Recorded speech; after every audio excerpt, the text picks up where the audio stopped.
Ayan po, hello po sa inyo lahat at welcome sa aking channel. At muling nagbabalik ang inyong lingkod, Pads Friends. Dahil po sa pangyayari, ano po ba ang ganap? Ang ganap ay itong hearing sa Blue Ribbon Committee na pinangunahan ni Senador Ping Lacson. At syempre, nandiyan at present ang mga senador. At syempre, present din po ang Senate President na walang iba kundi si Tito Soto. Sa unang sago pa lamang po, nagkaroon na ng komosyon ang pagtatalo nila Senador Rodante Marcoleta at ni Senador Ping Lacson. Sa akin lang po, kumbagay, hindi naman talaga na nakakainis o kaya pag hindi nagkakaroon ng pagtatalo, ay ito ay isang parte lamang sa hearing sa Senado. Nagkakataasan na ng boses si Senador Rodante Marcoleta at ito naman si Ping Lacson talagang hindi niya pinapansin si Rodante Marcoleta. Hindi niya pinapansin Sige lang siya na i-proceed na raw yung statement ni Alcantara. Di nagalit at nainis ngayon si Senador Rodante Marcoleta. Yung pagkakataas ng boses ni Rodante Marcoleta, pinaglalaban niya lang ang tama para dyan sa hearing. Yan ba pagpalagay ba natin? Yan ba si Rodante Marcoleta baguhan lang yan? Hindi po. Veterano na yan sa Kongreso. Yun ang isipin natin. Veterano yan, di ba? Pagpalagay natin, yung nangyari sa hearing sa ABS-CBN, marami ng hearing sa Kongreso. Kumbagay, ano na siya batak experiencado na yan. Kaya, ito si Senador Ping Lacson, huwag niyang mamalitin at huwag niyang babaliwalain at ini-snap niya, di ba? Kaya sis muna po. Si Senador Rodante Marcoleta, pagpalagay natin bago sa Senado, pero yung experience niya sa Kongreso, yung experience na tagal niya sa Kongreso ay parang nasa Senado siya, matagal na rin sa Senado. Ang pinagkaiba lang talaga ay sa Kongreso talagang maraming congressman. Iba-iba na ang mga boses nila dyan, iba-iba yung mga mukha, ang dami, di ba? Kaya, kumbaga, yung experience ni Rodante Marcoleta ay sanay na. Kaya nga yung, di ba, yung mga salita niya, yung mga boses niya pataas, sanay na sa Kongreso. Mas matindi pa ang mga banatan sa Kongreso, di ba? Kesa sa Senado. Sa Senado, ilan lang sila. Diba? Minsan 6, 12, hindi nabubuo ng 24 sa isang investigasyon, sa hearing. Ganun po. Kaya nagkaroon ng suspend. Sinuspindi agad ni Ping Lacson. Ewan ko kung ano na yung nangyari. Diba? Ang nangyari, syempre, sa likod nun, na pagsususpindi ng session, ay ng hearing, nandun na yung nangyari ng talagang talunan nila. Siguro, syempre, ang nakasaksi lang doon, yung mga resource person, kagaya nila Bryce Hernandez, kagaya ni Iskaya, kagaya ni Alcantara, at mga iba-iba pang resource person. Nandiyon nga si D.O.J. Remuna, di ba? Nasaksihan niya rin kung paano magtalo-talo sila Ping Lacson at si Rodante Marcoleta. Doon sa Senate hearing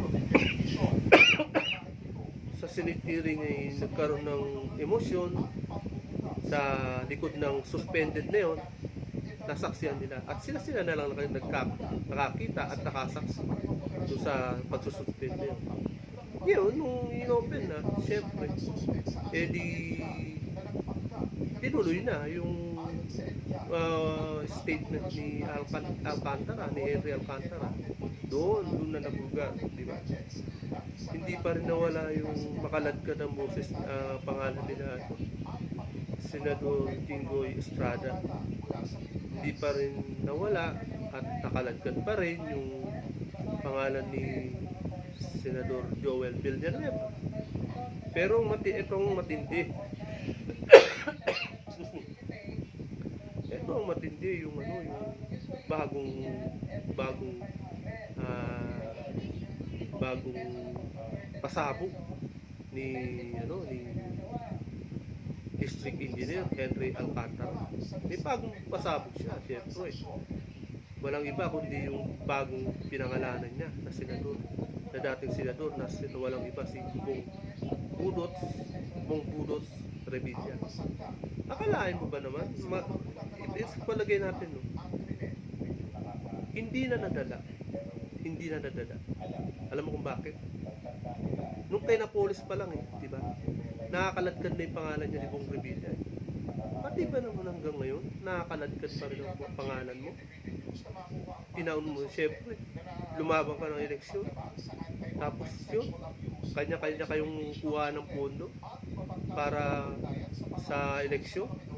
Kanya-kanya kayong kuha ng pondo ng buwis ng taong bayan sa pamamagitan ng budget.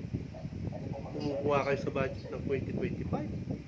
Hindi na nahiya Sa totoo lang, nakakadiri talaga yung ginawa niya. Hindi na naawa sa taong bayan. Hindi na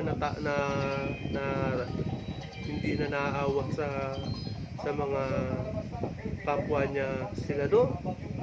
Hindi na nahiya. Hindi na nahiya sa taong bayan. At hindi na rin nahihiya. Hindi na siya nahihiya. Sabagay, nakakaladkad yung pangalan niya. Hindi na siya nahihiya sa mga kamag-anak niya. Ganun ba yun? O walang hiya na talaga? Sa totoo lang. Bakit kaya? Diba? Sa kumbaga dapat nagpapahinga na siya. Diba? Tama na yung makaladkad ka kay Napoles. Tama na yun. Pero yung makakaladkad ka dito sa flood control, panibagong na naman, issue na naman para sa'yo. Yun. Kumbaga, hindi ka na nahiya. Talagang mo na yun. Gawain mo. Kung totoo di umano. Yung mga pagkawalang hiya. Pagka nagkatotoo yan, at napatunayan ni District Engineer Henry Alcantara, na totoo nga yan. Kasi may pag-asa pa Pinangalanan siya, pero ang talagang hindi siya direct contact. Ang direct contact yung Bernardo. Yun yung mga naisawalat ni Henry Alcantara. Yung pinaka-highlights po sa ngayon sa Blue Ribbon hearing, etong kanina lang, di ba? At ang nakakatawa rito nung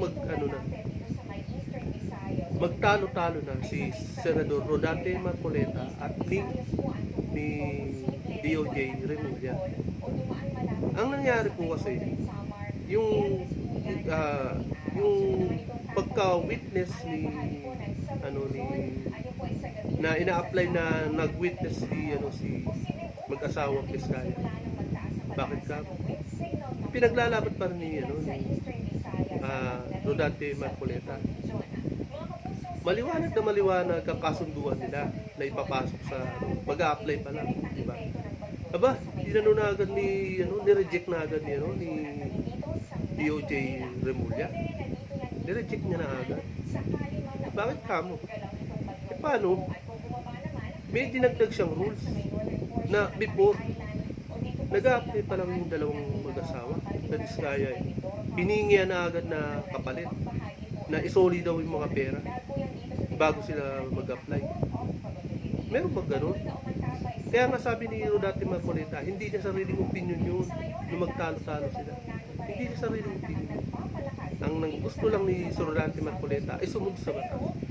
Nasa rules nga yun sabihin, wala nga sa batas yun, wala sa rules ng DOJ. Yung ibalik agad ng pera before. Hindi yun. Di ba? Kaya nga, tawag dito binabago ni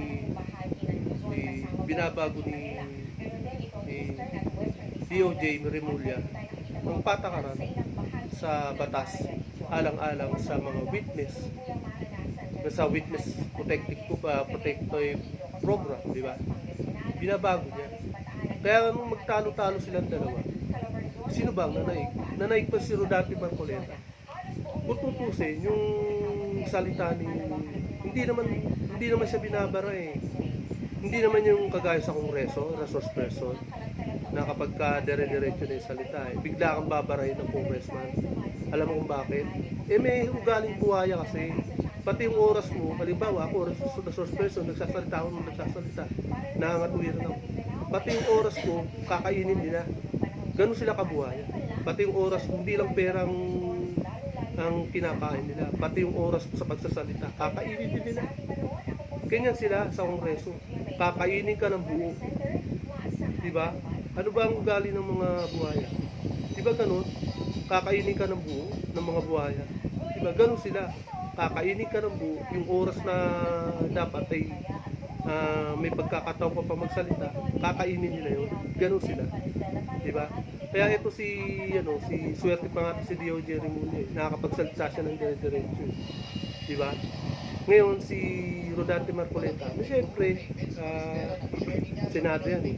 Medyo hindi niya nagkaroon ng promotion eh. Hindi niya binara si Remulla. Hindi niya binara.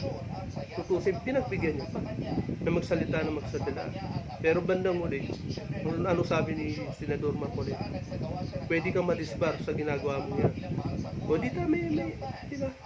Tameme po si Remulla. Yun yung nangyari kanina. Eh, tutusin eh.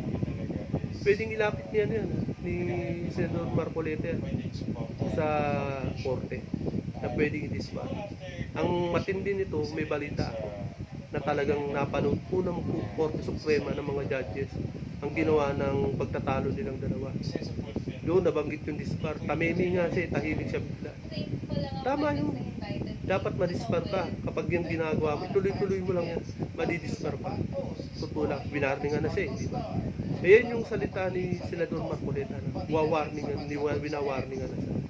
Na kapag ka dinire-diretso niya ang pagbabasura sa star witness ay pagka state witness ng mag-asawang Diskaya, pwede may lapit sa dispar yan, madidispar. Kaya tamimi siya eh. Ngayon, nagsalita naman, hindi naman nagsalita. Makikita, mabali-balita nga. Umalma yung mga taga-judges Supreme Court sa ginawa ni Remulla. Kaya nga, winawarningan siya, di ba? Kaya yan po. Tapos bandang huli, yung mga nangyari noon, hindi ko na rin po nasubaybay. Kaya ito po, no? Hanggang dito na lamang po. At kung hindi ka pa nakakapag-subscribe, please subscribe my channel para laging updated sa bawat upload. Maraming salamat po.